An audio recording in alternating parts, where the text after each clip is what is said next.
ఆ రోజున తప్పకుండా పంచాంగానికి పూజ చేస్తారు. పంచాంగము అంటే 5 అంగములు కలిగినది అని అర్థం. తిథి, వారము, నక్షత్రము, కరణము, యోగము అంటారు. ఈ పంచాంగంలో ఒక సంవత్సర కాలాన్ని ప్రమాణం చేసుకుని ఆ కాలమునందు గ్రహములు ఎలా కదులుతున్నాయో, ఆ గ్రహములు ఏ ఏ ఫలితాల్ని ఇవ్వబోతున్నాయో దాని చేత ఆయా నక్షత్ర పాదముల యందు జన్మించినటువంటి జాతకులు పొందబోయేటటువంటి శుభాశుభ ఫలితములు ఎలా ఉంటాయో, ఆదాయ కందాయ వివరాలు ఎలా ఉంటాయో, రాజపూజ్యము అవమానము ఎలా ఉంటాయో ఇవన్నీ తెలియచెప్పబడతాయి. ఎందుకు ఇవన్నీ చదువుకోవడం అంటే గ్రహములకు స్వాతంత్ర్యం లేదు, అవి ఈశ్వరుడికి వశవర్తి అయి ఉంటాయి. రాబోయే కాలం ఇలా ఉంటుంది అని తెలిసిందనుకోండి, బెంగ పెట్టుకోవలసిన అవసరం ఉండదు. భగవంతుణ్ణి చక్కగా భక్తితో ఆరాధన చేస్తే భక్తికి ప్రసన్నుడైనటువంటి పరమాత్మ గ్రహములను ఆదేశిస్తాడు.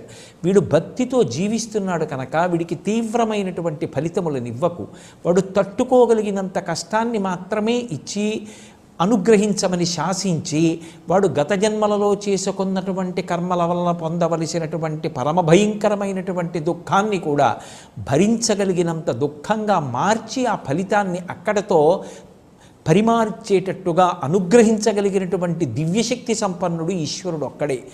ఆ ఈశ్వరారాధన చేసి తనని, తన కుటుంబాన్ని, తన దేశాన్ని రక్షించుకోవడానికి కావలసినటువంటి మార్గదర్శనం పంచాంగ శ్రవణం చేత, పంచాంగ పూజ చేత లభిస్తుంది.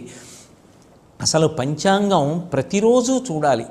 తిథి, వారము, నక్షత్రము, కరణము, యోగము అనేటటువంటి ఈ 5టిని ప్రతిరోజు ఎవరు పరిశీలనం చేస్తారో వారికి సంపద, దీర్ఘాయుర్దాయము, పాపనాశనము, అలాగే ఆరోగ్యసిద్ధి, విజయము ఈ 5 సంప్రాప్తిస్తాయి.